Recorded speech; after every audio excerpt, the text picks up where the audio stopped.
We have a new product from Green Lion. This is an amazing portable wireless touch screen for CarPlay and Android Auto. If you want to use CarPlay in your car and it does not support, you can buy this extra monitor, easily install it in your car just by this base.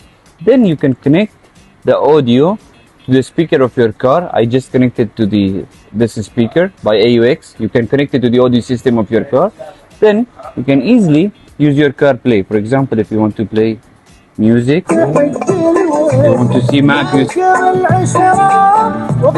or if you want to navigate, you can easily navigate. It's a touch screen. You can go to the menu of your phone.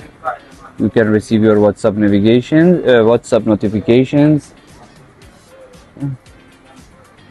So if your car does not have an CarPlay or Android Auto, this is the best solution. You don't need to remove your car entertainment system.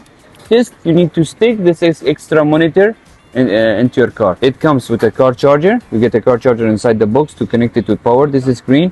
Also, you get this remote, whereas you can control the screen with this remote, answer the calls, or even play the music.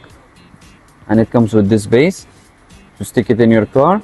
This is the car charger, and this is the box. You get 2-year warranty on this product as well.